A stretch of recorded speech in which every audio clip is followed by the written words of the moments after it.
Muy buenas tardes. Estamos ya con la sala abierta, ¿sí? Del Zoom. Veo un par de personas ahí intentando ingresar.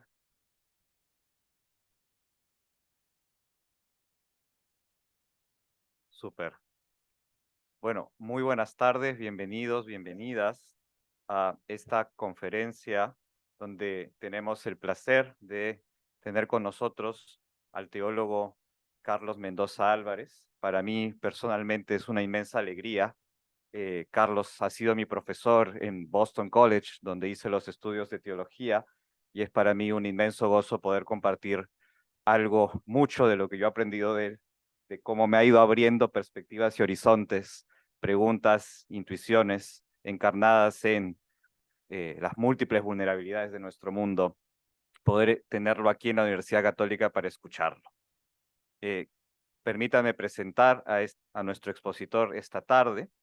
Carlos Mendoza es, en primer lugar, un fraile dominico, teólogo mexicano, dedicado al diálogo entre la fe cristiana y la racionalidad moderna en sus distintas fases, como expresión de la teología fundamental, donde confluyen la fenomenología, la teoría mimética y el pensamiento decolonial. Carlos ha publicado su primera trilogía sobre la idea de revelación, con 3 textos: Deus Liberans, publicado en 1986, Deus Absconditus del 2011 y Deus Ineffabilis del 2015, donde analiza la constitución de la subjetividad moderna y posmoderna de cara al misterioso amor, al misterio amoroso de lo real. Su último libro es La resurrección como anticipación mesiánica, duelo, memoria y esperanza desde los sobrevivientes de desaparición forzada en México, una realidad que él acompaña de manera cercana en su labor no solamente intelectual, sino de activista de los derechos humanos, ¿no? Y este libro, La resurrección como anticipación mesiánica, es el primero de una nueva trilogía. Carlos es un hombre que trabaja en trilogías, es muy trinitario. Está iniciando una nueva trilogía sobre la idea de redención, que va surgiendo desde las múltiples resistencias a la violencia sistémica global. Actualmente está preparando el segundo libro de la trilogía segunda, un libro sobre la simbólica de la redención. La conferencia que nos va a ofrecer esta tarde se titula Las resistencias y reexistencias de sobrevivientes en contextos de necropoder, y es parte de su proyecto actual como profesor principal de Boston College, me olvidé de decir ese dato, en el que él viene articulando una reflexión teológica descolonial a partir de los movimientos sociales de resistencia frente a la violencia sistémica global, con el propósito de narrar y teorizar la fuerza política y teológico-espiritual de estas luchas para transformar la historia y la manera en que estas luchas también revelan destellos de la redención divina que salva. Entonces, lo recibimos con un inmenso aplauso. Gracias. ¿Qué tal? Buenas tardes. Gracias, Juan Miguel, por esta introducción. Prefiero estar aquí un poquito más cerca también de ustedes como audiencia y de los compañeros que nos sigan en Zoom. Estoy bien aquí, no sé si técnicamente esté bien.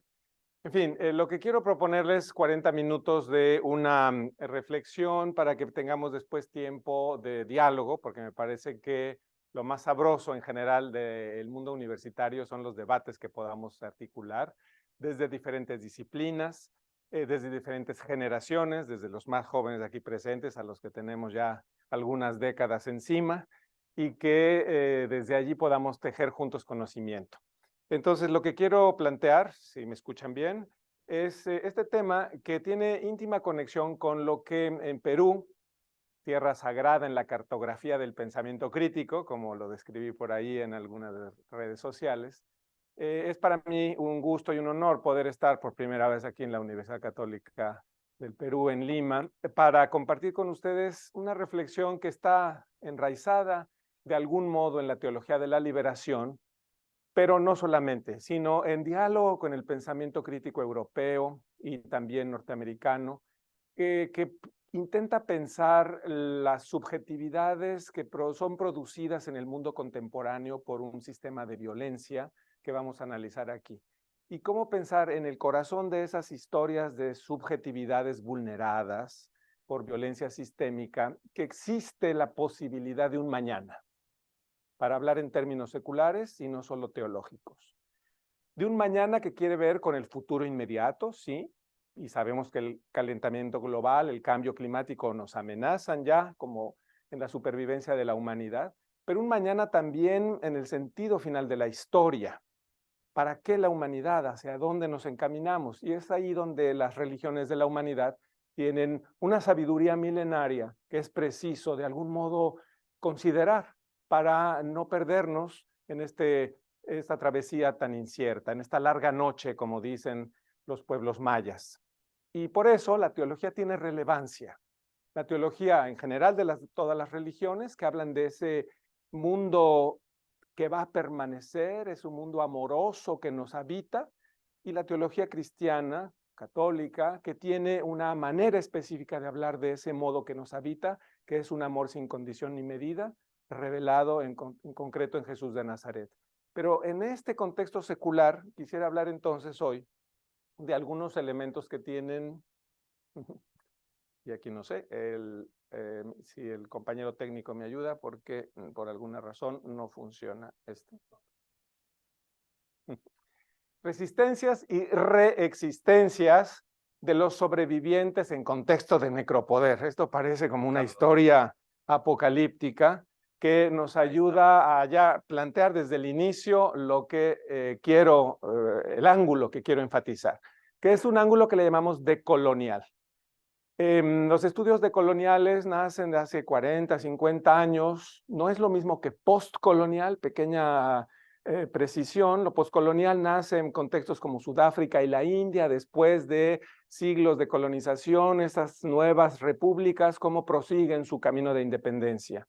Lo decolonial trata de deconstruir, de desmantelar las colonizaciones actuales que persisten aún en los estados modernos, que se transmiten a través del colonialismo, del imaginario en las artes, el colonialismo político en modos de entender el Estado y la democracia, el colonialismo étnico en entender que hay culturas superiores y otras inferiores. Entonces, lo decolonial trata de poner la vista, el corazón, el cuerpo, todo en vigilancia crítica para desmontar mecanismos de hegemonía.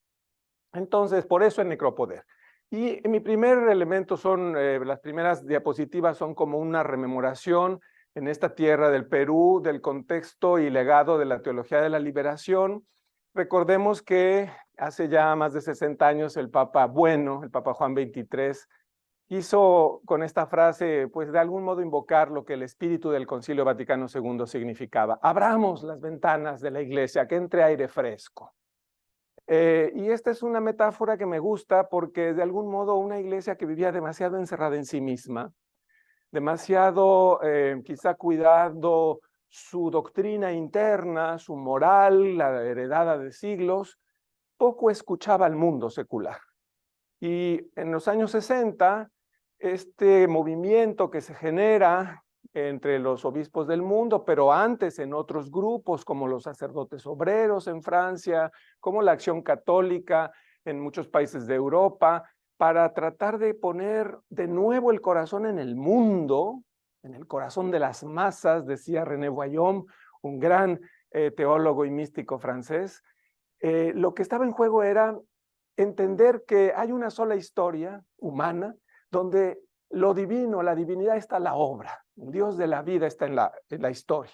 Y por eso estos documentos, Teología del Pueblo de Dios, esto es como un lenguaje técnico para los teólogos, las teólogas, que se llama Lumen Gentium, LG, los signos de los tiempos en Gaudium et Spes, la revelación entendida en una clave personalista. Dios habla a la humanidad de tú a tú, encuentro de persona a persona, no de un legislador hacia un pueblo que obedece. Este es un giro importante que en aquellos años se realiza y que la teología de la liberación, fundada hace 50 años, 60 años, explícitamente como una narrativa por un gran teólogo brasileño protestante, Rubén Alves, y en contexto peruano, Gustavo Gutiérrez. Ellos nos ayudan a profundizar eso y precisamente se centran en lo que yo aquí señalo como algunos ejes para entender por qué esta teología sigue vigente hoy. Las causas del empobrecimiento masivo. ¿Por qué hay cada vez más pobres en el mundo? De los 8.000 billones de habitantes de este planeta, al menos 4.000 viven en extrema pobreza. Y esta cifra ha estado creciendo de manera dramática con la sociedad industrial, contando con los mejores recursos de ciencia y tecnología, incluida hoy la inteligencia artificial, resulta que la pobreza no disminuye. Los economistas sé que dirán, tenemos otros datos, porque sí ha disminuido la pobreza en cifras absolutas, pero lo que hay que ver es cómo la pobreza se extiende de diversos modos. Por un lado, por supuesto, el Producto Interno Bruto, datos que pueden ser macroeconómicos, pero hay otros elementos de pobreza que pueden ser, dirían las feministas, el patriarcado que nos cede, que parece que ya estábamos en el Me Too y en estos movimientos tratando de reivindicar derechos de las mujeres y resulta que el patriarcado sigue. Es otro enfoque para hablar de la pobreza. Y en ese sentido, las causas del empobrecimiento masivo, no solo socioeconómico, sino cultural, de género, empobrecimiento que tiene que ver con las culturas, la predominancia hoy de la cultura digital que está destruyendo las culturas vernáculas, locales, es otro signo de la urgencia de volver a pensar las causas del empobrecimiento. Y la teología de la liberación de hace 50 años hizo esa gran pregunta. No solo es que hay pobres, sino ¿por qué hay pobres? ¿Por qué hay excluidos? ¿Por qué hay víctimas? Y en ese sentido, la Biblia, entendiéndola como una narrativa del libro del pueblo de Dios en camino de liberación. Esto es algo que, por supuesto, durante, 3.000 años al menos el pueblo hebreo tiene conciencia de que Dios no es un Dios indiferente al sufrimiento del inocente. Desde el libro del Génesis, el clamor de Abel se eleva al cielo, el primer justo inocente ajusticiado. Pero todo eso recorre, es como un río subterráneo que recorre toda la escritura hasta llegar al cristianismo y es la misma acción redentora, liberadora de un Dios que decide liberar a su pueblo, acompañar a los excluidos a liberarse. Bueno, este que es, digamos, el gran legado del judaísmo y luego del cristianismo a la humanidad, sigue vigente hoy. ¿Cómo acompañar a las comunidades que viven otros tipos de esclavitud a su proceso de liberación? Puede ser esclavitud por motivos de raza, por motivos de género, por motivos de discapacidad. Y allí es donde la radical inspiración de visibilizar la fuerza histórica de los pobres, es otra expresión típica de la teología latinoamericana de la liberación, va a ser algo que continúa vigente. ¿Quiénes son los pobres hoy? Los migrantes que están experimentando una migración forzada. Yo vengo de México. México es el territorio de paso con mayor migración actual en el mundo porque todos van hacia Estados Unidos. Pero son poblaciones que vienen de Centroamérica, sí, veremos algunos casos específicos, pero también desde, no sé, el Tíbet, o de Ghana, o de Sudáfrica, o de Perú, queriendo llegar a el sueño americano. Y entonces, en ese sentido, esta radical inspiración de visibilizar que esos pobres, esos excluidos, no solo son víctimas, tienen fuerza, tienen voz, tienen agencia, dirían los sociólogos, social, quieren cambiar condiciones sociales, políticas, culturales. Y esa fuerza histórica de los pobres es algo que el pensamiento latinoamericano captó hace 60 años con una gran creatividad. La teología de la liberación, TL, fue entonces semilla ya en concreto en la teología de otro modo de hacer teología ubicada en los márgenes de la sociedad. Hoy el Papa Francisco, algunos de ustedes quizá escuchan de vez en cuando alguna noticia sobre él, habla de las periferias. ¿Quiénes viven en las periferias? Y se refiere no solo a las periferias geográficas, sino existenciales también. Por ejemplo, la juventud que durante 2 o 3 años ha padecido pandemia, pero también la amenaza del cambio climático, y que genera una incertidumbre en lo que los sociólogos llaman la generación Z, algunos eran la generación X, Y, Z, ustedes ya van a ser rebasados por los niños digitales hoy, que son la generación alfa. sus hermanitos o sus sobrinos que ya desde pequeñitos están con el celular. Bueno, la pregunta es, en esas marginalidades o de las mujeres que padecieron feminicidio o de la comunidad LGBTIQ que padece homofobia, transfobia, lesbofobia, ¿dónde hay redención? ¿Dónde hay liberación? ¿Dónde hay signos de vida nueva? Eso es lo que la teología de la liberación está intentando de algún modo pensar hoy. Y por eso hay tres elementos que me parecen que hoy la nueva generación de teólogas y teólogos de la liberación, y pongo aquí este grupo llamado Bendita Mezcla, se ve muy pequeño aquí, ellos quieren desarrollar lo que llaman una minga continental, como una cosecha. ¿Qué saberes las personas y colectivos que están en resistencia frente a la violencia están desarrollando? ¿Qué narrativa de liberación viven? Por ejemplo, las familias de jóvenes en El Salvador que padecen el estado de excepción decretado por el presidente Bukele desde hace más de un año. Con pretexto de seguridad nacional, hay un estado de excepción donde se suspenden los derechos individuales para asegurar la vida pública.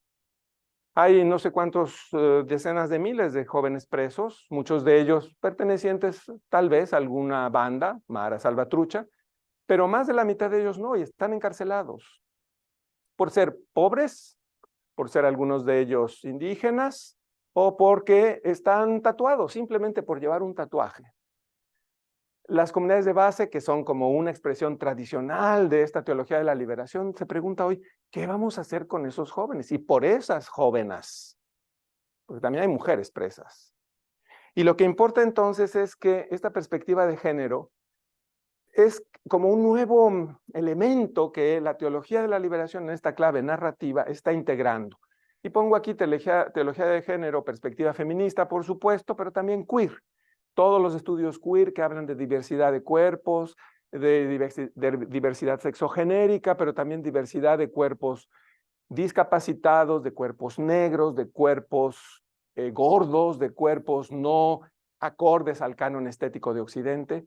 Esos cuerpos basurizados son también subjetividades en proceso de liberación, en proceso de autonomías territoriales, pero también corporales. Y ese es un elemento fundamental. El segundo, la crítica al racismo de supremacía blanca, un tema que hace 50 años la teología de la liberación no asumió como una prioridad. Estaba allí y en décadas siguientes se toca el tema del racismo, pero hoy, sobre todo los pueblos afrodiaspóricos en Brasil, y eso es un término importante, no solo pueblos negros o pueblos esclavizados, sino afrodiaspóricos, es decir, que tienen su raíz en Madre África, pero que han estado por una u otra razón histórica sometidos a movilidad forzada.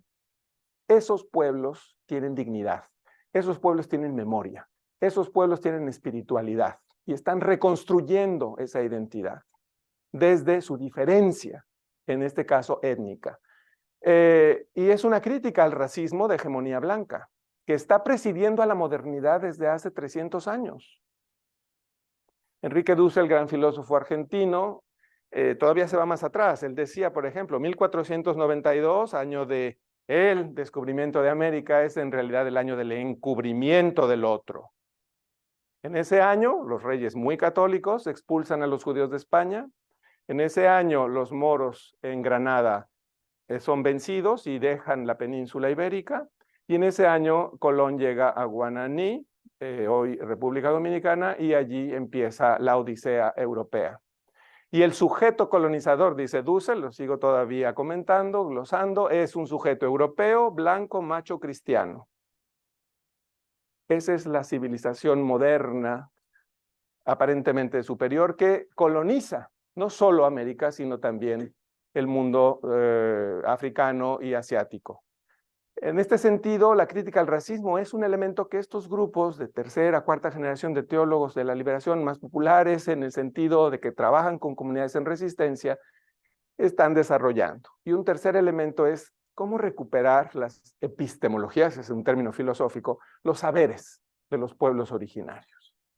Porque la racionalidad europea, moderna, tecnocientífica, que después se traslada a los Estados Unidos de Norteamérica, en Canadá, tiene esta pretensión de supremacía cognitiva y el desprecio por los saberes de los pueblos colonizados. Y en este sentido, las teologías narrativas lo que quieren es recuperar esos saberes que fueron excluidos. Y por lo tanto, lo que están haciendo es, por ejemplo, también dentro de la iglesia, descolonizar. Se suele decir, la iglesia es madre y maestra. Es incluso el título de un documento importante en la historia del magisterio pontificio. Pero estas comunidades, por ejemplo, de Bendita Mezcla, dicen, las comunidades de base son madres y maestras. El pueblo de Dios es madre y maestro. Las comunidades en resistencia lo son, porque son parte de ese pueblo en camino de liberación. Quiero entonces, una vez planteado, digamos, esta herencia, este legado, hablar del contexto que hoy, 50 años después de la Teología de la Liberación, 60 años después del Concilio Vaticano II, estamos enfrentando. Un escenario más complejo que con diferentes teóricos de pensamiento decolonial llamamos violencia sistémica. Ya no solo es una opresión estructural de un sistema capitalista contra el proletariado, eso es una versión, pero hay otras violencias que se cruzan y es preciso pensarlas conectadas.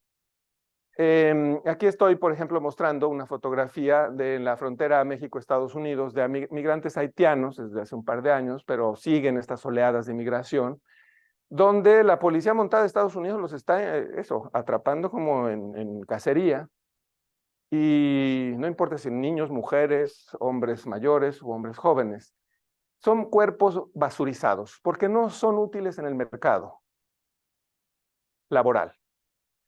Y en ese sentido, el pensamiento antisistémico, del que quiero hablar aquí en esta segunda parte, empecé con el cero, porque los mayas empezaron con el cero. El escenario más complejo es esta violencia. La teoría decolonial propone que tenemos que poner en conexión todas las violencias. La exclusión y las resistencias donde surgen nuevos modos de vida, no solo para hablar de las víctimas, que pueden ser estos migrantes haitianos, que pueden ser las mujeres víctimas de feminicidio, que pueden ser las personas desaparecidas por las mafias criminales. En México, y lo he dicho ya varias veces aquí en otros foros, en mi país desde hace 18 años contabilizamos ya 120,000 personas desaparecidas. Los datos son por sí mismos elocuentes y terribles. Es una guerra contra cuerpos que son basura para el sistema patriarcal, para el sistema capitalista extractivista, para el sistema también religioso sacrificial. Entonces ahí surgen nuevos modos de vida y eso es lo que el escenario nos invita a pensar. No solo es ver los problemas, sino cómo las personas están en sus comunidades y colectivos resolviendo esas violencias. Eso es lo que nos importa. Primero, conocer las causas, conectar unas violencias contra otras y buscar cómo las comunidades están resistiendo. No somos nosotros, la gente de universidad, los profesionales, no sé, de economía, de ciencia política, de filosofía, de teología, de literatura, los que vamos a darles las soluciones a la gente. Son las comunidades mismas las que tienen los saberes. Y eso es lo que el enfoque decolonial quiere subrayar. Y en los intersticios de ese mundo hegemónico, precisamente en las grietas de los muros de odio, lo que acontece es que hay vida. Y por eso estos tres rasgos de estas vidas en resistencia son que se reconocen vulnerables estas comunidades. Voy a dar algunos ejemplos: familiares de personas desaparecidas, pueblos originarios en resistencia de sus territorios, en defensa, mujeres.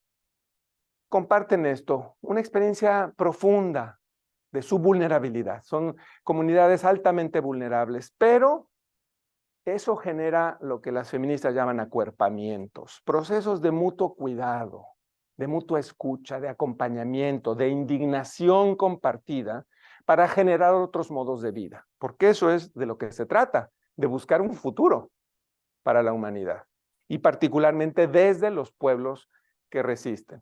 Y por eso el tema de cuerpos y territorios, cuerpas, porque las feministas insisten mucho en que también el patriarcado de algún modo coloniza nuestro imaginario, y ellas dicen son nuestras cuerpas con sus derechos, con sus tareas y con sus retos, pero vinculadas a territorios. Siempre no es un cuerpo individual del que se habla en el pensamiento decolonial, sobre todo los pueblos originarios de Abya Yala, de la América que llamamos después de la colonización, tienen conciencia de que hay una comunión, de un ser relacional. No existimos independientemente de la madre tierra, del contexto en el que no son solo ríos, cerros y arroyos y milpa o cualquier otro producto agrícola, sino que es esa comunión orgánica con el mundo.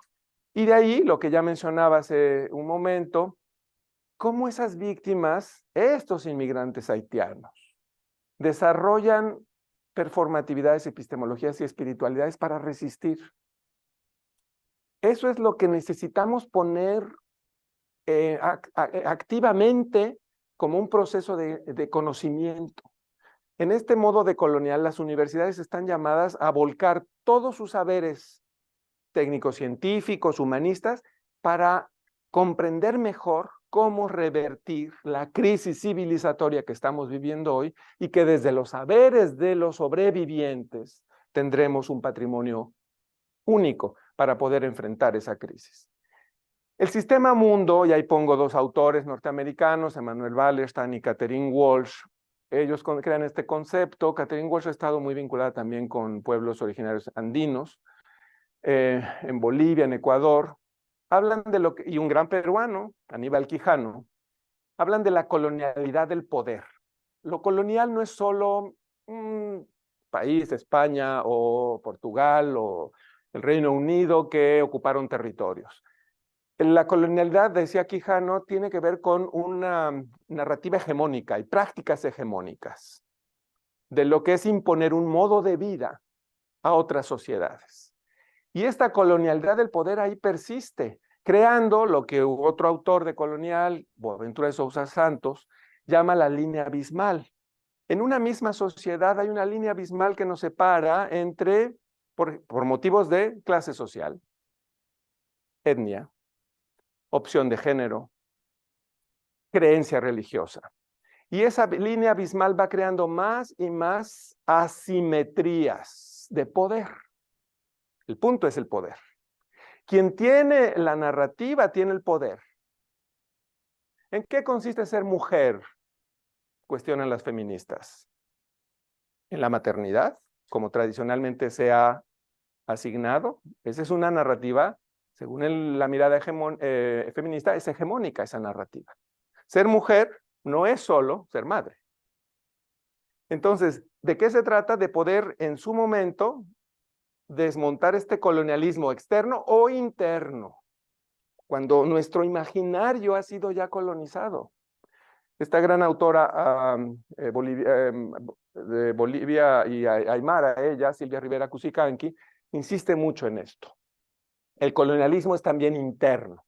Cuando hemos asimilado acríticamente las asimetrías del poder. Ella, por ejemplo, dice, el mundo moderno no solo es blanco, cristiano, eurocéntrico, machista, sino también tiene la visión del propietario.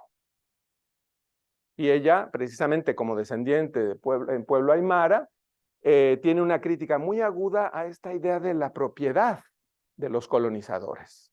Esto crea una mentalidad, un modo de vida y de sumisión, que a su juicio es lo que hay que desmontar. Pero también cito aquí a Raúl Sibeki, un gran sociólogo uruguayo, que dice, en la sociedad hoy estamos todos colonizados por un modelo de capitalismo extractivista. ¿En qué consiste este modelo económico? En que la riqueza se produce ya no por robarle al proletariado la plusvalía de su trabajo, esas son las tesis de Marx, y algo tiene de verdad, sino que la riqueza se genera por... es cuando se genera una riqueza por despojo. ¿Qué hacen las mineras canadienses en todo el mundo? O muchas de ellas chinas. La economía china está basada hoy también en el extractivismo. Todos usamos nuestra famosa pantalla Black Mirror y saben que el litio es el metal, el nuevo oro, ¿verdad? Bueno, lo que importa hoy es la extracción de litio. Y lo que importa a estas compañías, muchas de ellas basadas en Canadá, mineras o bien chinas, es la extracción por despojo. ¿Y qué hacen? Expulsar a los pueblos que habitan allí. La mayoría de las veces son pueblos originarios. Eso puede suceder, no sé si en el Perú debe haber alguna zona de litio, en Chile sé que hay una, en México hay otra importante, en África hay varias, en Kenia, en Nigeria, y entonces lo que procede es la expulsión de esos pueblos originarios, matando a sus líderes. Cuando se trata de otra extracción, de otro bien, que va a ser el agua, las guerras futuras o presentes ya son guerras del agua, ¿saben cuál es? No, al menos, por ejemplo, no sé, en Perú, en México, el monopolio del agua está controlado por Coca-Cola.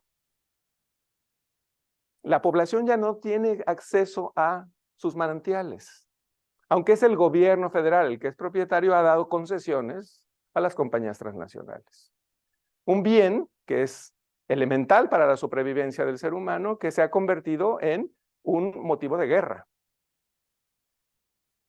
Y todo esto tiene que ver, está interconectado con lo que Rita Laura Segato llama el patriarcado heteronormativo. Es decir, el patriarcado no es solo asunto de varones, machos alfa, imponiendo su masculinidad tóxica, dicen todas estas autoras, a las mujeres o a la comunidad LGBT, sino que es también un asunto de poder y de territorios, de control, de economías de cuerpos y por tanto de basurización de cuerpos.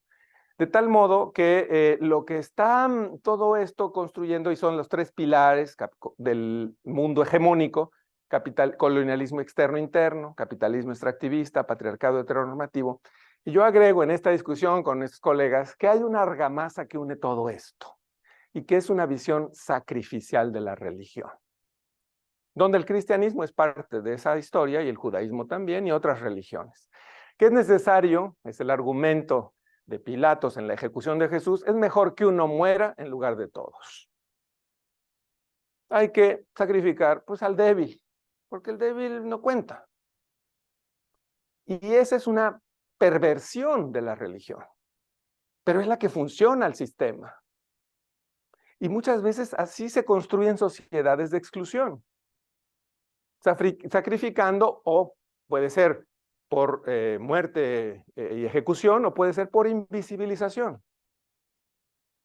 Hay que invisibilizar a los que son diferentes. Por ejemplo, a las personas que no tienen casa, que sin techo, o a los discapacitados, o a las personas de diversidad sexogenérica, o a las mujeres pobres. Porque hay feminismos a feminismos. Hay feminismos de mujeres blancas que no ven a las mujeres negras, o morenas, o indígenas. Entonces, el punto es esa religión sacrificial, y eso tiene que ver con la teología directamente, y con la filosofía de la religión, y con la psicología de la religión, tiene que ser desmantelado ese sistema sacrificial. Eso de que es mejor que unos mueran en lugar de todos, dice un gran teórico francés, René Girard, eso es Satán. Pero eso es otro asunto teológico que podemos después desarrollar. La violencia sistémica, decíamos entonces, invisibiliza cuerpos y territorios en beneficio pues, de una minoría. El 1% de la humanidad tiene el 60% de la riqueza en este planeta.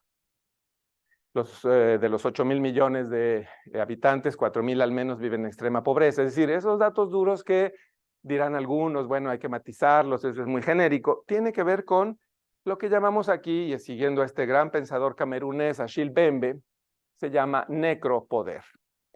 No es solo el poder de la muerte, literalmente, sino que es un modelo de Estado en estos tiempos contemporáneos que administra la muerte para las mayorías en beneficio de la vida para las minorías. Esto es el necropoder. Y que tiene que ver con lo que, por ejemplo, en su momento la teología de la liberación llamó pecado social o estructuras de pecado, porque esta injusticia se está haciendo sistema. Y es verdad. Ahora, ¿cómo explicar esa imbricación entre la exclusión de género, la de riqueza material, la exclusión de etnia, de culturas y saberes? Todo está conectado. Y es allí donde se produce lo que Rita Laura Segato llama la guerra contra las mujeres, que es como el principal campo de batalla de este modelo civilizatorio que se llama patriarcado. La basurización de cuerpos sin migración forzada, la devastación de territorios y por medio de dispositivos. Aquí se sigue muy de cerca a Michel Foucault, un gran filósofo francés que hace 50, 60 años hablaba también de esto, de que el Estado moderno de bienestar como que está a cargo de administrar la vida. A eso le llamó el biopoder, por medio de escuelas, hospitales, prisiones, hospitales psiquiátricos. El Estado está a cargo de eso, pero hoy no es el Estado, sino es el Estado coludido con las mafias criminales, que trafican, no sé en el Perú, pero en Colombia, en Brasil, en México y creo que en Perú también, trafican, por supuesto, droga, pero también armas, órganos humanos, migrantes y demás. Entonces, lo que está aquí en juego es cómo pensar esa lógica de devastación, lo que Rosana Reguillo, una socióloga mexicana, llama la necromáquina, y que produce monstruos. Endriagos es un término que usó la primera narrativa en lengua española, el Amadís de Gaula, de las primeras, y que habla del endriago, que es un monstruo que es como una mezcla entre animal y humano. El necropoder produce subjetividades monstruosas, perpetradores, violadores, pero también una producción de subjetividades traumatizadas. Y eso es lo que hay que pensar, y ya teológicamente, aquí es donde entra la mirada teológica y filosófica, es ¿por qué? ¿Qué surge? ¿Y cómo allí puede haber futuro, esperanza, mañana? De eso se trata la teología, de hablar en las realidades seculares de la posibilidad de tener vida digna para todes. Y uso el todes, sé que aquí en Perú no es tan común, ¿o sí? Todas, todos, todes, para dar cuenta de esa diversidad sexogenérica. No me va a dar tiempo de presentar todo lo preparado, pero vamos por ahí. Estas subjetividades negadas, ya el maestro Juan Miguel me pondrá la alarma. Me quedan, según yo, 10 minutos, ¿sí? 10 a 15. 10 a 15. Bueno, lo que decía yo hace un momento, en las grietas de ese poder hay algo nuevo. No todo es destrucción. Las comunidades y las personas sobrevivientes, o mejor dicho, que son víctimas, aprenden a sobrevivir y crean nuevos modos de vida. Y eso tiene una fuerza política y espiritual impresionante. Los estudios de trauma en el siglo XX, sobre todo después de la guerra del nazismo, de los totalitarismos del siglo XX, se desarrollaron en Occidente, sobre todo con víctimas de la Shoah. La Shoah en hebreo significa el holocausto. 6 millones de personas judías, la mayoría, al menos 5 millones, y 1 millón de otras personas fueron ejecutadas en los campos de concentración. ¿Quiénes eran esos otro millón de personas? Eran personas discapacitadas, gitanos, personas LGBT y personas con deformidades físicas o padecimientos mentales. Este colapso que significa un campo de concentración tiene que ver con grietas de necropoder. Se reduce la vida a ser subhumanos, a producir subhumanos. Los nazis le llamaban los musulmanes. Además, había una connotación ahí de desprecio religioso. Pero hacer a alguien musulmán quiere decir reducirlo a un estado subhumano. Y saben, eso acontece hoy en Guantánamo. ¿Saben qué es Guantánamo? Una prisión. ¿En dónde está ubicada? Que es Cuba. Y que donde están los acusados de los ataques del 9 de septiembre. Hace, ¿cuántos fueron? 20 años estamos conmemorando, de 2001, 22 años.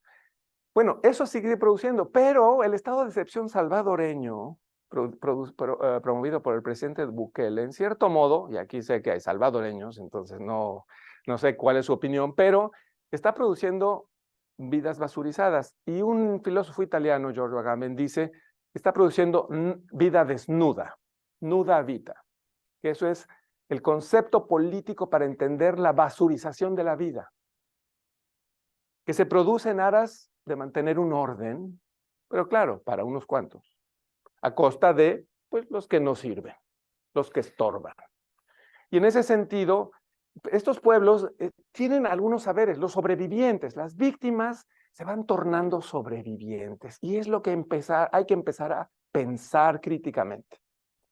Un gran economista francés, Jean-Pierre Dupuy, se ha dedicado a pensar cómo los sobrevivientes de catástrofes nucleares reorganizan su vida, cómo reexisten. Publicó un libro hace como 10, 12 años llamado Pensar la catástrofe. A quien le interese estos temas puede acudir a él, Jean-Pierre Dupuy. Y él decía, se fue a Fukushima. ¿Saben dónde está Fukushima? Japón. ¿Qué hubo allí? Un accidente nuclear producido por un tsunami, que por cierto en Japón, no sé cuántos años después, pero actualmente están queriendo liberar las aguas radiactivas al océano. Según esto, porque ya han sido tratadas, tal. Pero él también se fue antes a Chernobyl. ¿A qué le suena Chernobyl? Otro accidente nuclear, esta vez en Ucrania. Hoy Ucrania está en el centro de la atención por las guerras, la invasión rusa, pero ya en el 88, si no me equivoco, ese accidente marcó. Y este economista decía, ¿cómo sobreviven los que lograron resistir? ¿Cómo organizan su vida diaria, su economía? ¿Qué comen? ¿Cómo intercambian productos? ¿Cómo enfrentan sus enfermedades? Todo el tema de salud. Porque dice, tenemos que prepararnos para ese escenario a la escala global. Y los sobrevivientes tienen sabiduría. Eso es lo que el pensamiento decolonial quiere hacer. También tienen espiritualidad. Y es donde la teología tiene que poner ahí el ojo clínico para entender qué tipo de espiritualidad, rituales, símbolos desarrollan los sobrevivientes ante cualquier trauma para sobrevivir y reforzar su vida. Esto que parece algo de una época lejana o muy alejada en el espacio, en realidad es parte de la vida cotidiana. Porque, y en mi contexto mexicano, las familiares de personas desaparecidas desafiando al narcoestado, es decir, al Estado infiltrado por mafias, lo que están haciendo es aprender a vivir como sobrevivientes y a encontrar modos de vida nuevos, buscando a sus hijas desaparecidas. 120,000 familias están en México actualmente en ese trance y tienen una espiritualidad, tienen una fuerza interna que les ayuda a resistir, a no deprimirse, a no suicidarse, aunque algunos desgraciadamente no logran llevar tal peso, tal trauma, y entonces empiezan a vivir de otro modo con una espiritualidad de la vida, de la resistencia, del acuerpamiento. Y de eso, en este sentido, otros cuerpos también basurizados, los cuerpos afrodiaspóricos, desarrollan hoy lo que llaman el quilombismo. El quilombo es el territorio que los esclavos fugitivos, donde ellos iban a refugiarse después de escapar de la hacienda donde eran esclavos. Y esos quilombos, no sé si en Perú se habla de quilombo, en Brasil es mucho, en otros lugares que en Colombia significa como el desorden, quilombo es como un lugar donde no hay orden alguno, en México diríamos el desmadre, no sé, aquí en Perú, pero el asunto es, los quilombos eran lugares de liberados, personas liberadas que resistían y sobrevivían, y celebraban la vida, y celebraban a sus ancestres que habían quedado o esclavizados o muertos por la trata. En ese sentido, estas subjetividades negadas tienen potencia y son lo que Silvia Rivera Cusicanqui, esta gran autora aymara, llama las resistencias anticoloniales. Y el puertorriqueño Nelson Maldonado Torres llama las reexistencias o, siguiendo a Frantz Fanon, la decolonialidad combativa. ¿De qué se trata? De que esas comunidades de sobrevivientes, si ustedes ven, ya no hablo tanto de víctimas, que lo son, pero han dado la vuelta a la tuerca, al tornillo, para decir, no solo somos víctimas, queremos vivir de otro modo. ¿Qué dicen las feministas? Ya no queremos patriarcado, vamos a generar otros modos de sororidad, dicen las feministas, es decir, de vínculos, de acuerpamiento, en solidaridad para defendernos de la guerra contra las mujeres. Y en ese sentido, cuerpos, territorios, gobernanzas, saberes, espiritualidades están íntimamente ligados. Y es lo que el pensamiento crítico y la teología como parte de esta conversación entre las humanidades, las ciencias sociales, está realizando es pensar desde la retaguardia lo que esas personas y comunidades sobrevivientes están haciendo, porque ellas son expertas en humanidad, más que nosotros. Nosotros podemos tener algo, por supuesto, y sabemos, hemos leído muchas cosas, los que somos profesores, los que somos ya de 6 décadas para arriba, bueno, pues ya tenemos un bagaje, pero los libros dicen algo, pero las resistencias dicen más. Ustedes quizás en alguna de las materias han leído, no sé, testimonios de sobrevivientes del Holocausto judío, ¿no? Y lo que cuentan y sus luchas, su modo, hasta su espiritualidad, ¿no? El diario de Ana Frank y, en fin. Pero eso sigue existiendo hoy. Y eso es lo que la teología decolonial, pero en general el pensamiento decolonial quiere hacer. Entonces, cuando los subalternos hablan, decía una gran teórica india, de la India, Spivak, el mundo tiembla, el mundo de los poderosos. Las madres de los desaparecidos en México suelen en las marchas buscando a sus hijos en fosas clandestinas, en cárceles, en prostíbulos, en vida o en muerte, suelen decir y cantar y corear, si el pueblo se uniera como debiera, temblarían los poderosos desde el cielo hasta la tierra. El cielo también, ¿no? Una idea poderosa de un Dios milagrero que en realidad no es la del Dios que libera. Pero eso lo veremos después, cuando haya tiempo. Ya no me quedan más que 2 minutos. ¡Qué barbaridad! Me quedé en la introducción. A ti mismo, yo no te he dicho nada. Es autocensura. Nada más, hago esto, porque venía después la segunda parte, es como qué reflexión teológica ya yo estoy tratando de desarrollar con otros colegas para responder desde la teología cristiana a este tipo de planteamientos, este tipo de espiritualidades que surgen de las resistencias y de las sobrevivencias. Bueno, aquí solo menciono algunos ejemplos de este modo de subversión del mundo hegemónico. En mi libro sobre la resurrección, esta es la clave para entender la resurrección de Jesús y de su comunidad de discípulas y discípulos como una insurrección contra la hegemonía de una religión sacrificial, que en ese caso, el de Jesús y su ejecución, estaba representada por el Imperio Romano y por una visión sacrificial de la religión judía según el Templo de Jerusalén, no del judaísmo en general.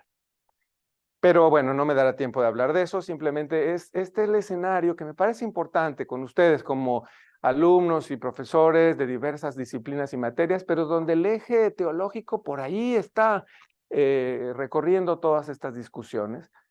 Algunos ejemplos, las autonomías zapatistas en México, los inuit en Canadá, los mapuche en Chile y Argentina, los pueblos originarios que dicen basta a la expoliación y que están buscando autonomía territorial. A veces, cierta conversación con el Estado moderno, que es un Estado racista y antiindígena, aunque pretenda tener una política indigenista.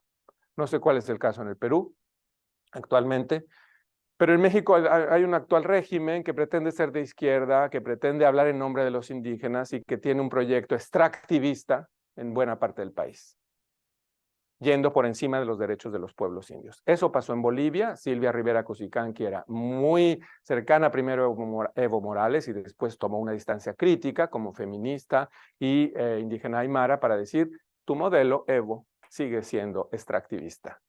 Entonces, estas autonomías de los pueblos originarios creo que son una luz en medio de mucha oscuridad.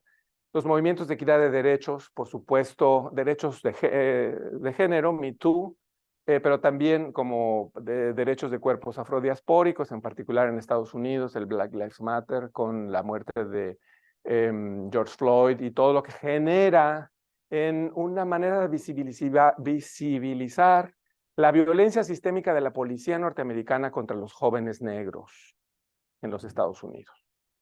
Si ustedes quieren ver estadísticas, hay una página en internet llamada Forensic Architecture, que tiene como ver un caso específico que han estudiado son la represión de la policía contra jóvenes negros en los Estados Unidos, por medio de alta tecnología, recurriendo a drones, recurriendo a conexiones de teléfonos celulares cuando se da un ataque, recurriendo a cámaras para visibilizar las golpizas con las que someten a los jóvenes negros.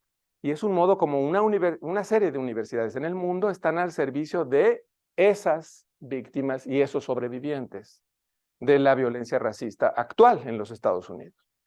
Y lo que ya mencionaba del quilombismo de cuerpos y epistemologías afrodiaspóricas en países como Brasil, Puerto Rico y Colombia. Bueno, hasta aquí me quedo porque después venía la parte teológica, que era, ¿qué teología surge de allí? Hay una teología, y nada más digo eso, ya me callo, que era, hay mucho que hacer, repensar la redención en términos, en juicio, de coloniales, implica empezar a hacer teología desde las periferias, pero tomándolas en serio. No instrumentalizando a las periferias para entonces reafirmar a una institución, sino se trata de otro modo de hacer una teología desde las periferias, porque esas periferias tienen voz, tienen cuerpos, tienen territorios, tienen autonomías y tienen sus propias espiritualidades. Y desde allí está surgiendo una teología descolonial. Muchas gracias.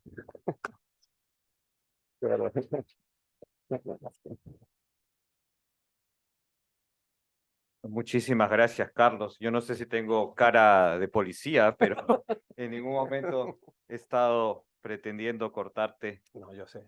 Porque creo que lo que nos has traído esta tarde es muy, muy sustantivo para poder reflexionar situaciones que son cercanas y presentes también en el Perú y de las que muy pocas veces escuchamos y de las que muy pocas veces también teorizamos y pensamos críticamente, ¿no?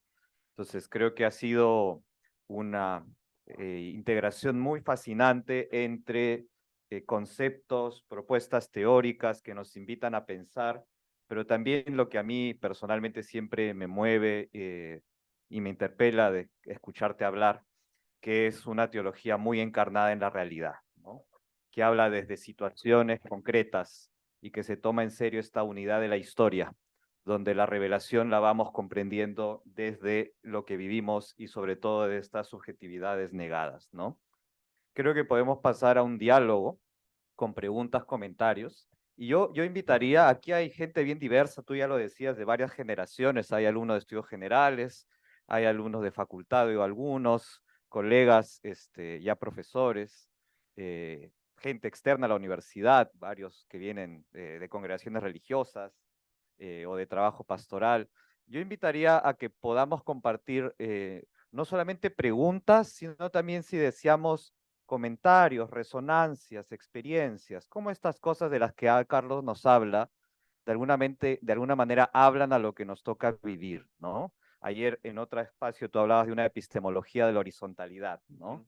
De poder aprender desde nuestras múltiples vulnerabilidades unos de los otros en horizontalidad. Entonces, animaría que nos sintamos en la confianza suficiente para poder hablar desde nuestras experiencias. Los alumnos a veces sienten que tienen que hacer preguntas teóricas, pero creo que hoy podemos darnos a partir de tu invitación esa licencia para hablar de lo que nos resuena más afectivamente y desde nuestras propias vulneraciones incluso, quizás, ¿no? A ver, ¿quién se anima a poder despertarla? Mira, ya hay una Hoy, compañera. Gabriela. No, no sé, no, me da un poco de nervios el micrófono. No, yo solo tenía esta consulta cuando usted estuvo comentando acerca de las casas de Guantánamo y todo, y que de alguna manera se violaba los derechos ahí de las personas. A unas veces yo me pregunto, entiendo cuando se habla de cárceles, las que tenemos aquí, las normales de prisioneros comunes, donde sus únicos crímenes pudo haber sido desde un robo hurtado hasta, se entiende de que en ese tipo de lugares los derechos humanos sí, porque no es tan grave, pero Guantánamo ya es un lugar donde hay, no es simplemente prisioneros normales, son prisioneros ya que no simplemente han vulnerado el derecho de miles de personas, por ejemplo, las personas víctimas que son de atentado el 9 de septiembre.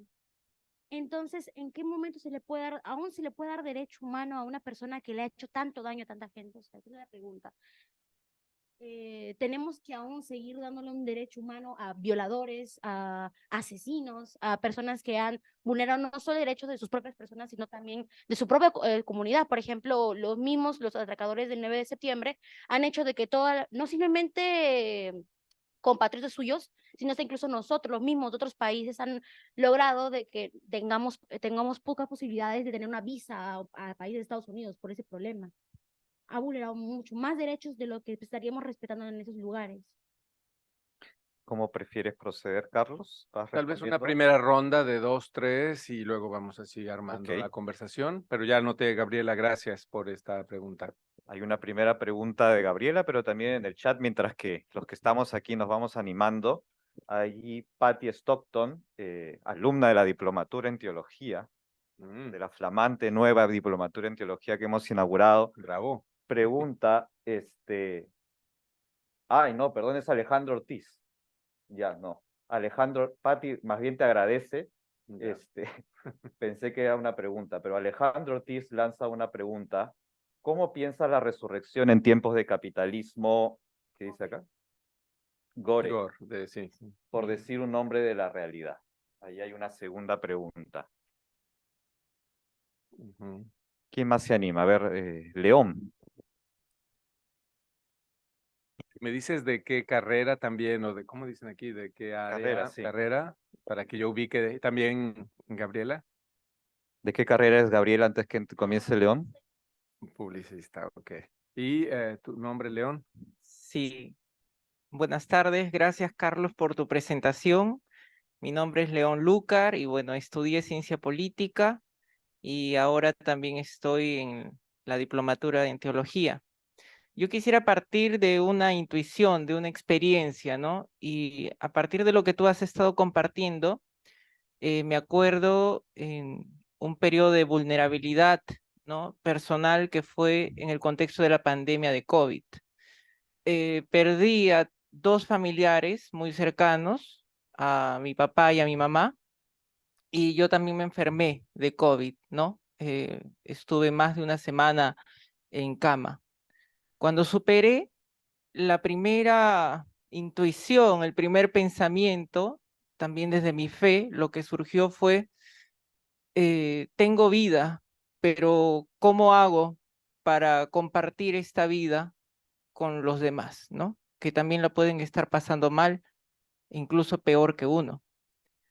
Yo reflexiono a partir de esto porque creo que con lo que has compartido se evidencia, ¿no? Esta agencia, esta performatividad, ¿no? Por parte de estos sujetos que muchas veces son objetivizados y mercantilizados, pero creo que también esto lleva a un compromiso, ¿no? A una solidaridad, y creo que independientemente de cuál sea nuestra situación, de cuáles sean, digamos, nuestras vulnerabilidades, nuestras situaciones de pecado, ¿no? No solo individual, sino muchas veces también social, como se ha mencionado, creo que también es importante cómo estrechamos un lazo con los demás, ¿no? Entonces yo quisiera que puedas, digamos, darnos una reflexión al respecto, ¿no? En este sentido de entendernos como seres humanos relacionales que establecen vínculos con los demás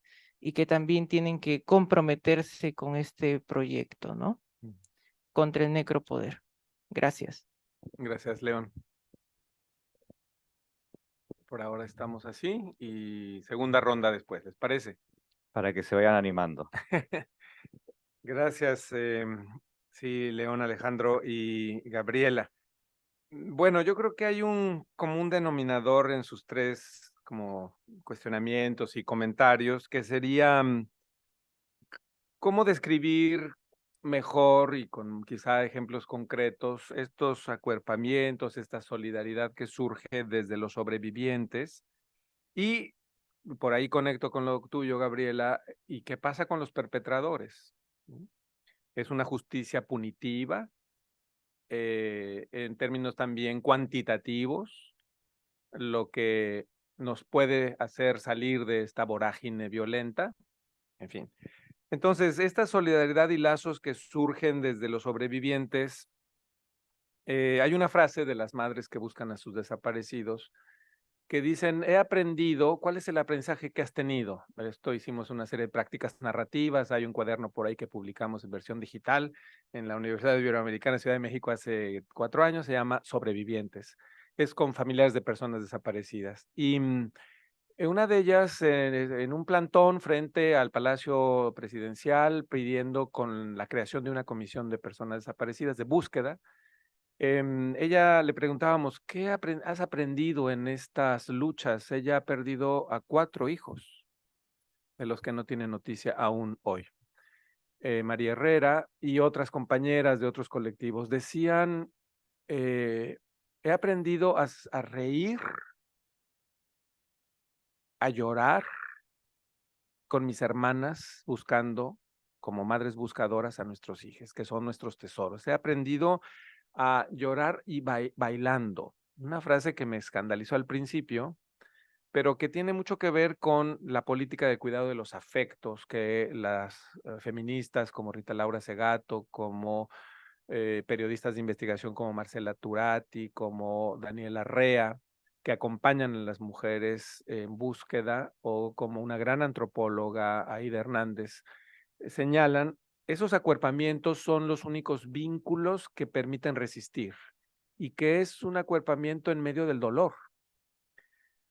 La herida abierta por la ausencia de una hija, un hijo, un hije por meses o años, también es algo que otras mujeres fueron desarrollando en América Latina, las madres de desaparecidos, las madres de la Plaza de Mayo, y que por décadas han seguido buscando. Al inicio las tachaban de locas, de mujeres histéricas, y les decían, ya supérenlo, ya. Y han seguido encontrando, décadas después, algunos de sus nietos, tal vez, que fueron descendientes de sus hijas, hijos desaparecidos. Entonces, ese acuerpamiento me parece que es ese vínculo afectivo, espiritual y político que desarrollan las víctimas, y que desde ese sentido es un modo de enfrentar el capitalismo gore, y por ahí voy con Alejandro. El capitalismo gore es un concepto que desarrolla una filósofa de Tijuana, México, llamada Sayak Valencia. Ella es una filósofa que precisamente dialoga a fondo con Bembe, pero también con Foucault y con otros teóricos del Estado moderno y de sus versiones de biopoder a necropoder. Y ella dice, tenemos que pensar desde esa obscenidad de la producción de cuerpos diaspóricos. El capitalismo produce subjetividades diaspóricas, tanto en negativo, que son los cuerpos basurizados, los que vimos, inmigrantes haitianos, las mujeres asesinadas en feminicidio, pero también en positivo, por decirlo así, que serían las subjetividades de los perpetradores. Y ahí es donde la responsabilidad individual es un elemento, pero no el único, de incluso un violador o de un torturador o de alguien que es responsable de ataques terroristas. ¿Qué sistema social, qué sistema simbólico, qué imaginarios colectivos e incluso religiosos o psicológicos han contribuido a crear esas monstruosidades? Y cómo la sociedad es parte del problema y será de la solución. Porque esas subjetividades de perpetrador son producidas. Hay, por ejemplo, varias periodistas de investigación, mujeres, muchas de ellas, que están trabajando con víctimas de trata de personas en todo el continente americano, están también haciendo reportaje sobre los traficantes. Porque también hay que pensar, ¿por qué llegan a esos extremos de barbarie? O lo mismo un terrorista. Descalificarlos sin más mediante una justicia punitiva, cuantitativa, y entonces es como decir, ellos son los culpables y nosotros somos los buenos. No es quitar responsabilidad a los hechos y las consecuencias que han tenido, sino es cambiar el modelo de jurisprudencia. Y allí permítanme recordar una brevísima anécdota que me contaron unos misioneros jesuitas en la zona de Bachajón, Chiapas, México, frontera con Guatemala. Es una zona maya celtal, Y allí hay una práctica ancestral de los pueblos mayas que es la de un servicio de los ancianos de la comunidad, que son los ministros del perdón y la reconciliación. Y este ministerio lo que tiene que hacer en mucho es escuchar a las víctimas, pero también a los perpetradores y llamarles. Y una historia que me contó uno de ellos, un gran amigo, es la de un paramilitar llamado el Chinchulín, que es un apodo en México para llamarle así a este hombre, y que había masacrado a muchas personas, paramilitares que no eran ejército, pero que estaban ligados a propietarios, hacendados, etcétera. Y resulta que un día a este hombre le matan a su hija. Entra en una depresión, alcoholismo por años, y toda su vida se viene abajo, la de su familia. Pero los ancianos de la comunidad fueron a verlo, a decirle, tú estás enfermo, pero hasta que tú no te cures, la comunidad seguirá enferma. No estaban solo objetivándolo como el perpetrador, el paramilitar, porque tú eres parte de nosotros. Él, por supuesto, aquella vez cuenta la historia que los mandó muy lejos, iba a decir otra cosa, los mandó muy lejos, y volvieron después los ancianos, en nombre de la comunidad, tocaron la puerta de nuevo, hasta que él un día volvió por su propio pie y dijo, sí quiero cambiar. Bueno, bienvenido, vas a comenzar un proceso de que muestres que tu corazón de veras quiere volver a florecer. Y le pusieron un par de años a no solo trabajar su milpa para su familia, sino para otro número de familias, lo que implicaba doble, triple jornada de trabajo. Le pidieron que fuera el secretario del catequista, que es como el diácono de esas comunidades, visitando las comunidades en fines de semana y horas extras también durante esos años.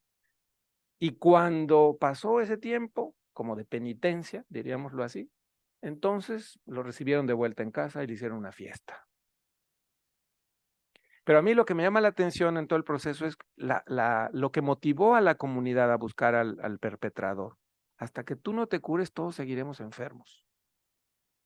Eso no es justicia cuantitativa, punitiva, es este modo de entender una jurisprudencia comunitaria. Hay varios antropólogos que han trabajado estos casos, y juristas también, de entender que el modelo romano de jurisprudencia es uno y tiene su valor, pero hay otros. Y tal vez haya que volver a esos saberes ancestrales también de jurisprudencia para rehacer nuestra idea de lo que es la justicia. Solo un ejemplo.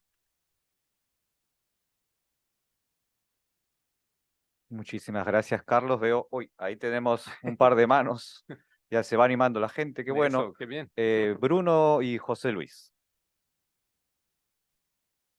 ¿Quién quiere Está el micrófono para empezar? quienes nos siguen en Zoom. Sí, es conveniente para quienes están siguen en Zoom, a quien también les animamos a ir dejando sus reacciones, resonancias, Ya. comentarios y preguntas por el chat. A ver, dale, Bruno. Ya, bueno, de antemano, perdón si mis preguntas no son muy por el enfoque teológico, sino más por el lado teórico que me gustó bastante. Yo voy para ciencias políticas, entonces por eso va mi mirada más de ese lado.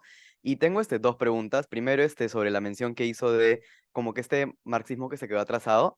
Y es que, por ejemplo, hay una visión unilateral de la opresión, o unidireccional, por así decirla, de que antiguamente era directamente, como usted bien lo planteó, burgués contra proletario. Sin embargo, que ahora como que eso se difumina mucho más, ¿no? Y está la teoría de Ernesto Laclau que habla de los agonismos, el pluralismo agonístico y de las cadenas de equivalencias. Entonces yo quería saber, bueno, como decía antiguamente Marx, era organizar a toda la causa común de oprimidos que era el proletariado contra la hegemonía que era en ese caso la burguesía.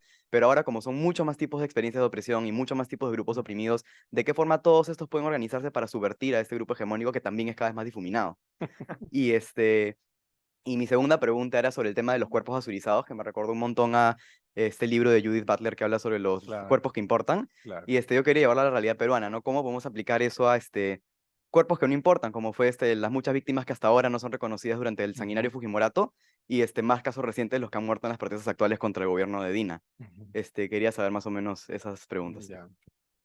Gracias, Bruno. Quizá otras dos más, José Luis. Gracias. Bueno, primero agradecer a Carlos por la exposición. En realidad es interesante poder escuchar de una forma tan sistematizada muchos ecos, muchas intuiciones, muchas cuestiones que van surgiendo en la reflexión, en la vida diaria, ¿no? Quizás mi pregunta sea un poco atrevida, un poco ingenua, un poco de ambas. Entonces, lo que he escuchado es una reflexión que va hacia afuera, digamos, ¿no? Más a encontrar esos nuevos márgenes, esos cuerpos que están ahí, esa nueva espiritualidad que va surgiendo, esa nueva teología a partir de todo lo que está viviendo. Pero estamos en una universidad católica, ¿no? Entonces, ¿cómo desde la iglesia, más bien, ¿no? Mirar un poco hacia el interior de nuestra forma de vida, de nuestra estructura, ¿no? Que sería también ahí un reto importante, donde también mucha gente decide irse por lo violenta que puede ser esa estructura, y también donde a veces se daña ciertas identidades, ¿no? O se basuriza, ¿no? Las identidades. Y de eso podría hablar mucho. Pero bueno, vamos a dejarlo ahí. Gracias. Gracias, José Luis. Lo Tenemos a comentaremos. Paola y Giovanna. Y con eso... No me ves, no hay problema, pero comienzo porque lo tengo acá en la mano. Mil muy bien, perdóname, no disculpas. vi tu mano, mil disculpas. No te preocupes. Está Carlos, adelante, Laura. muchísimas gracias. Yo quería partir de algo que escuché hace una hora de una persona que está haciendo investigación sobre la pesquería y el extractivismo desde la pesquería y cómo en los distintas caletas y en los distintos lugares donde hay esto, ha entrado mucho lo que se llama la corrupción y aceptar que la exportación es lo fundamental. Hubo un momento en que en América Latina tuvimos el sueño de transformar y no solo comerciar, mandarlo afuera. Y yo le preguntaba a esta persona, un investigador bueno, ¿qué pasa? ¿Cómo podemos hacer para revertir esto? Porque es crear de nuevo el sueño. Y es el sueño de recuperar la semilla, la milpa, en fin, tengo la impresión de que necesitamos, dentro de la perspectiva teológica que nos querías dar, ahora esa dimensión, recuperar, yo no sé si llamarle utopía, porque era una salida económica, pero que suponía recuperar trabajo para el Perú, para los jóvenes, tener salida, futuro, ¿no? Pero no, transformar, ¿para qué? Si eso cuesta, ¿no? Y preguntaban cómo. Y yo les decía, miren, ¿por qué no pensar en poner en contacto con la gente que transforma, jóvenes de otros continentes de repente, y que descubran que lo que se va del Perú es lo que ellos están transformando? Y qué valioso es esa transformación para recuperar el sueño. Nada más, Carlos. Gracias más bien. Gracias a ti. Gracias, Laura. Y comentaré algo al respecto. Gracias. No de la pesquería, porque es algo que a mí pero de otros proyectos similares. Sí, bueno, gracias Carlos primero por la charla magistral. Hay muchas cosas que quedan allí, como que te abren todo un telón, toda una gama para seguir pensando desde nuestra tarea. Y bueno, no voy a repetir cosas que han ido saliendo, que ya más o menos creo que te ubican en el contexto desde aquí, pero una de las cuestiones que yo me planteo es frente a la forma como estamos desde esas columnas hegemónicas y las luchas que se van levantando en los distintos pueblos, cómo seguir luchando y cómo seguir presentándose con otras nuevas perspectivas para hacer una lucha contrahegemónica, cuando, por ejemplo, aquí en Perú, las marchas, las luchas, las voces de protesta son terruqueadas, ¿no? Nosotros mismos somos vistos aquí como caviares o como terrucos, ¿no? Cuando se demoniza la lucha, ¿qué es lo que queda? O sea, cómo salir enfrente cuando la propia lucha que busca signos vitales, cómo hacerlo frente al terruqueo, ¿no? Me parece algo fuerte. Para poner en contexto a Carlos, que como saben no es connacional nuestro, el terruco es una palabra que se usaba durante el conflicto armado interno para referirse a los senderistas. Ya. Y hoy las agendas de reforma social, de cambio social, son invalidadas porque se hace esta conexión de que quien quiere cambio social, quien cuestiona el sistema es un terruco, es un senderista, es alguien que quiere violencia, como estas narrativas más bien que invalidan la lucha, ¿no? Me parece que Giovanna había levantado la mano. Sí, acá estoy. Bueno, primero agradecerle a Carlos por la charla, creo por generar este espacio, ¿no? Y por darnos tantos elementos para poder también nosotros a partir de la universidad repensar también nuestras prácticas teológicas. Yo más que pregunta quería subrayar de repente algunas cosas que tú has señalado y que me han hecho mucho eco, ¿no? Sobre todo a partir de nuestra realidad peruana, ¿no? Este énfasis en los sobrevivientes, que creo que yo es una clave hermenéutica muy importante para poder retomar dentro de nuestros trabajos. Y me llevaba a pensar de repente en las madres de ANFACEP, ¿no? Las madres de ANFACEP son un grupo de mujeres que comienzan a buscar a sus hijos desaparecidos a partir del conflicto armado interno. Y es interesante porque yo, a medida que te escuchaba, no podía dejar de tenerlas a ellas en mi mente, ¿no? Como el proceso de búsqueda de justicia y de verdad en nuestro país surge a partir de estas madres que no aceptan que les arrebaten la vida de sus hijos y de sus familiares de manera tan fácil, sino que tiene que haber justicia, ¿no? Entonces, ¿cómo son a partir ellas, desde sus resistencias, de ser sobrevivientes, comienzan a marcar una pauta como nación, como nación que no podía tolerar tamaña injusticia, ¿no? Luego viene ya una comisión que hace lo propio, pero son ellas, ¿no?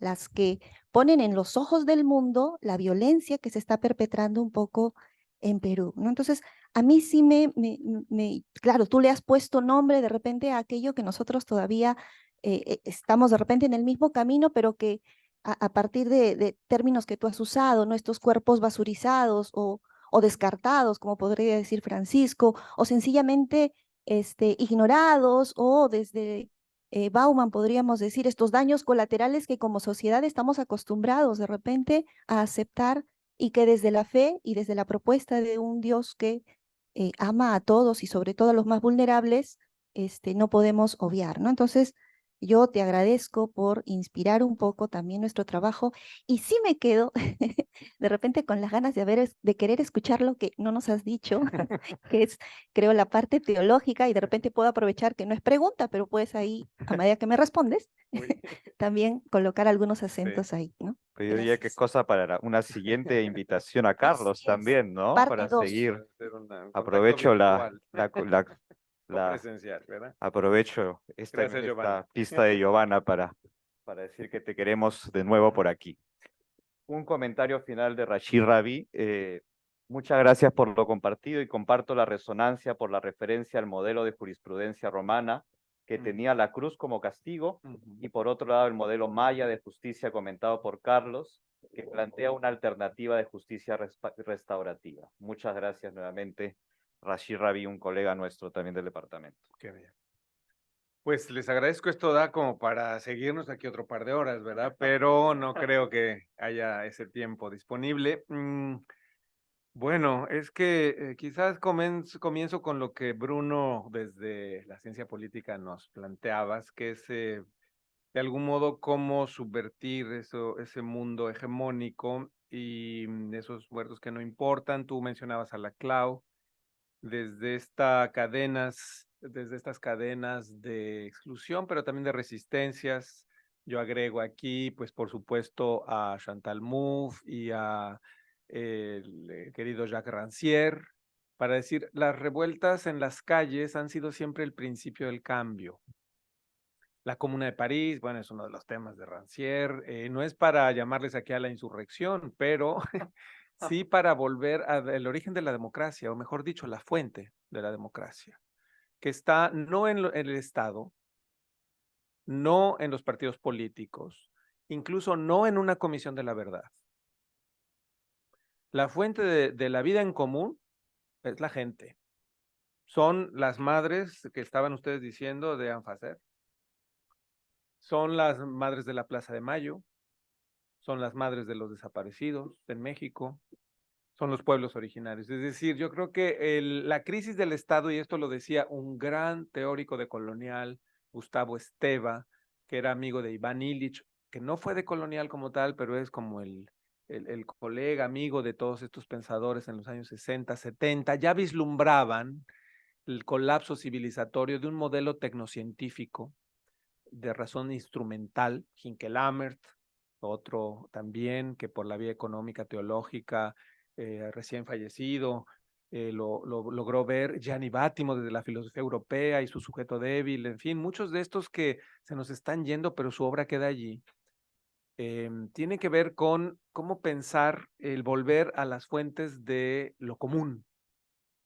Hay un Amador Fernández Sabater, no sé si conocen ese filósofo español, que es el sobrino del famoso Sabater, a quien le escribió el librito Ética para Amador, que era entonces su sobrino pequeño, pero ahora ya es un filósofo un poco anarquista, yo diría, y con un gran contenido político. Él dice, hay que volver a esos orígenes de la filosofía política moderna.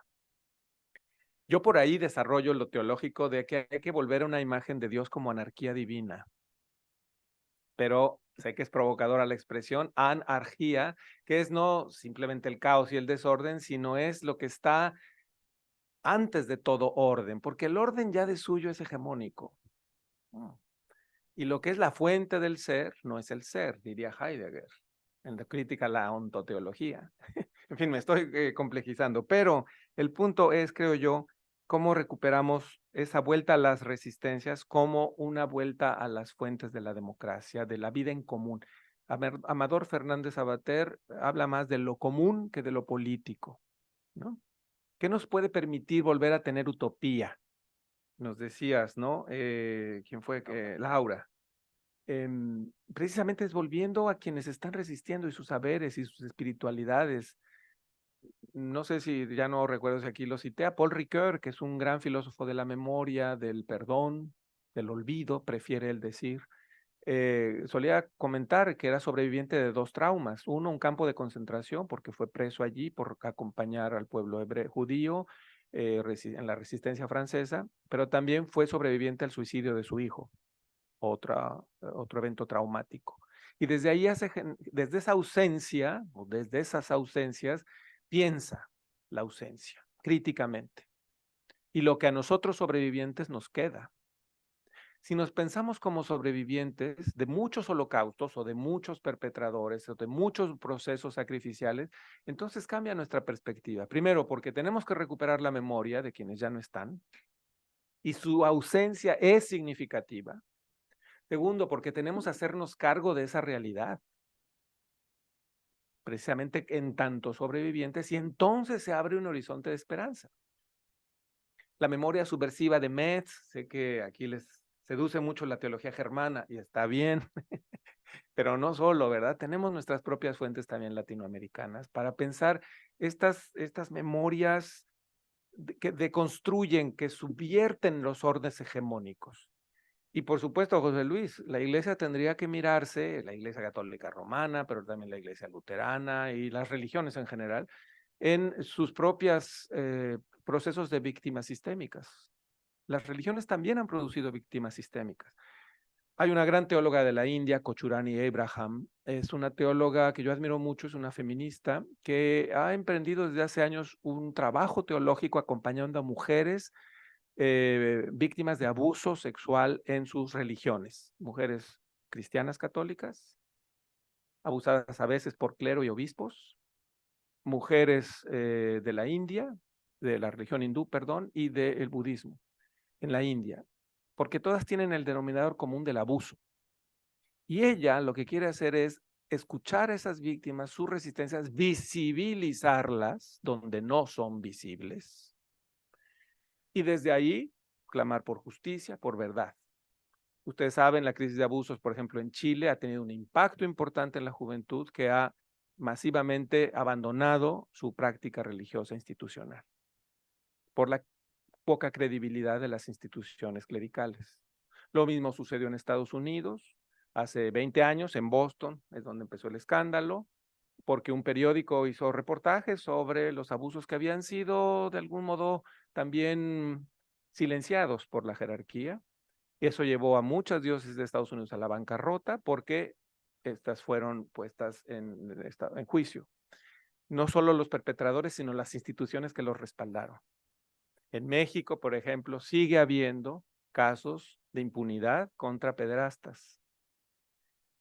Entonces, eso es también violencia sistémica dentro de la institución. No se diga, y es el clamor de muchas mujeres en la Iglesia Católica, la asimetría en la participación en instancias de pastoral y de gobierno dentro de la Iglesia Católica. Esta asimetría de poder es otro modo del colonialismo, y aunque la Iglesia no es una democracia, aunque la Iglesia no es en este sentido una república donde todos tengamos los mismos derechos, pero donde hay que repensar precisamente cuál es la sinodalidad de todas, todos, todes los miembros del pueblo de Dios, para participar en la única misión que es la del anuncio del reino, en medio de una historia rota de la humanidad. Y entonces creo que por allí, por supuesto que hay mucho que hacer para imaginar nuevos lazos de solidaridad. Nos preguntabas también o comentabas tú, Laura, sobre la pesquería extractivista.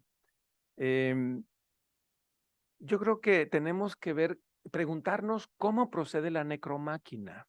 Hay una lógica que hay que conocer para desmontar.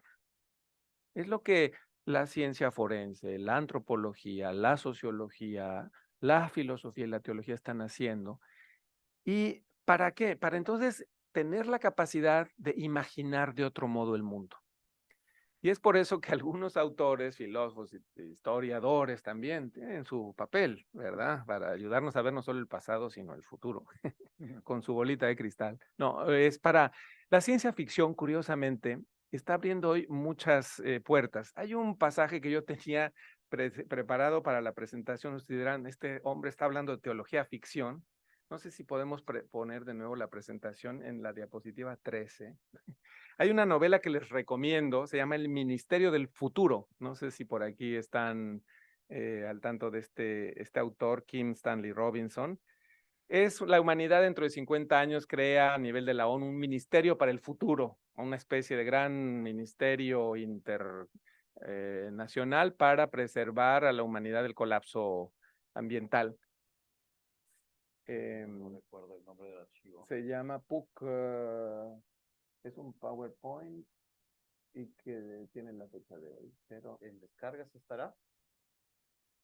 Bueno, Seguro si no les leo descargas. aquí lo tengo yo, pero es, la novela cuenta que hay, por supuesto, la ONU se está organizando porque las mareas están creciendo, en vez de 4 milímetros por año a 3 centímetros por año, y eso va a implicar la desaparición de todas las ciudades costeras, porque los polos se están derritiendo y hay que generar un tipo de tecnología que permita que los polos no se sigan derritiendo, etcétera. Entonces, también rastrean dónde hay experiencias esa es la portada, el Ministerio del Futuro, pero que me gustó esta descripción de una utopía.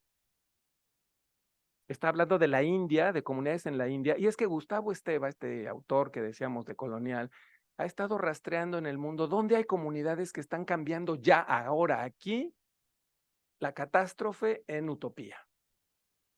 Por ejemplo, en Brooklyn hay comunidades todos los sábados que hacen intercambio de productos que ellos cultivan en sus huertos orgánicos, en medio de la urbe. Es una grieta, ustedes dicen, eso no cambia la economía mundial. No, pero es ya un indicio. Y cuando vas haciendo la cartografía de esas resistencias, las cosas cambian. Y aquí habla de la India, es como algo que está pasando y que dicen, esto es lo que hay que apoyar. Dice, los locales señalan al cielo con entusiasmo. ¿Cuánto sol? Es energía, ¿no? Podemos utilizar la energía solar para extraer agua del aire y luego hidrógeno de esa agua y cultivar las plantas con las que producir bioplásticos y biocombustibles para cualquier máquina que todavía necesite un combustible líquido. Podemos utilizar el hidrógeno como combustible para turbinas. El sol también contribuye a que crezcan los bosques que absorben el dióxido de carbono y suministran la madera para producir biocarbono y para la construcción. Somos una central de energía solar que no genera residuos que no pueden ser reciclados. Energía verde.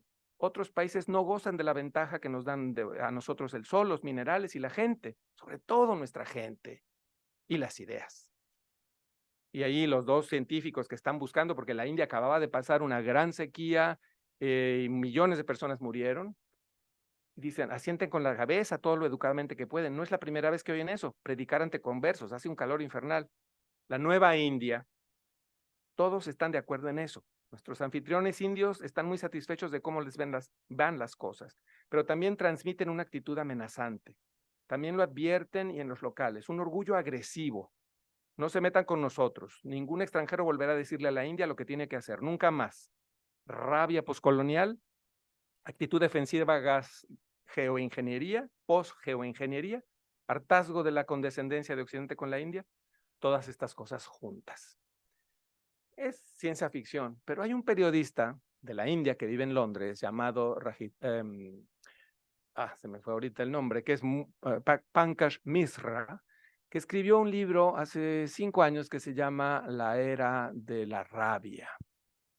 Y sobre todo para estudiar cómo la India, que es la democracia más importante del mundo actualmente, donde es un laboratorio de nuevas formas de vida en común, está reaccionando frente a Occidente.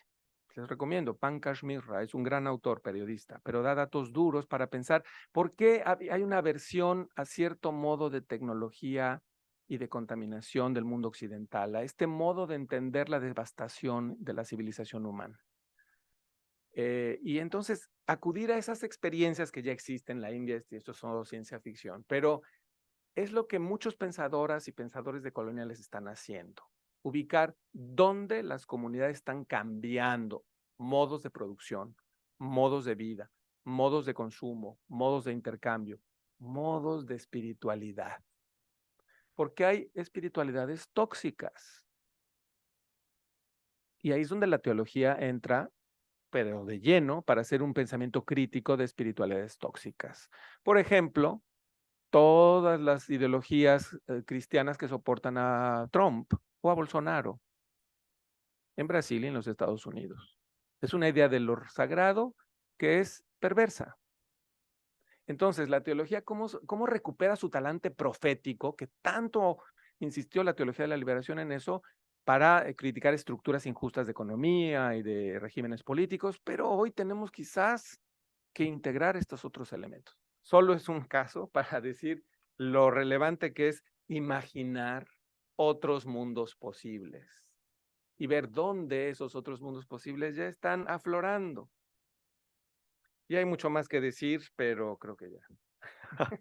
Muchísimas gracias, en verdad, Carlos, estas provocaciones que nos dejas para imaginar otros mundos posibles desde las grietas, desde estas resistencias que van mostrando justamente cuáles son estas subjetividades negadas, cuáles son estos cuerpos basurizados, estas vidas que no importan, pero que se resisten a ser negadas y que nos van avisorando por dónde nos toca caminar también y soñar, ¿no? Muchísimas gracias a los colegas, profesores aquí, creo que nos dan muchas pistas para poder seguir reflexionando. Subrayo lo que decía Giovanna, para repensar nuestras prácticas teológicas. Y a los estudiantes seguro también les dejas varias pistas de sus propias búsquedas, de sus propias experiencias, de sus propias vulnerabilidades. Y al menos a mis estudiantes ya les has dado el marco introductorio para nuestra segunda parte del curso, que se concentra justamente en cómo estas violencias nos vulneran, pero también se resisten y van generando nuevas espiritualidades. Yo creo que podemos despedir a nuestro expositor con un fuerte aplauso para que se sienta animado a regresar pronto con nosotros. Tenemos un regalo, la profesora Paola Polo tiene un regalo aquí para ti en nombre del departamento, y aprovecho a agradecer a Edmundo Alarcón como jefe de departamento y a Paola Polo, que ha sido la coordinadora de varios de estos eventos en el mes de la investigación desde el Departamento de Teología. Su esfuerzo ha sido invaluable para poder tenerte esta tarde. Nos despedimos y a ti no te puedo disciplinar, pero a mis alumnos sí. Bruno, además de teórico de la democracia, es nuestro delegado de salón él tiene la lista para poder firmar la asistencia, que como saben ustedes es importante de saber que estamos acompañando el proceso del curso. Entonces, muchas gracias. Gracias a Nos ustedes vemos por la allí. invitación. Hasta luego. Estuvimos en tiempo un poquito pasados, ¿no? Sí, pero no había nada después. Entonces, Bueno. no, muchas gracias.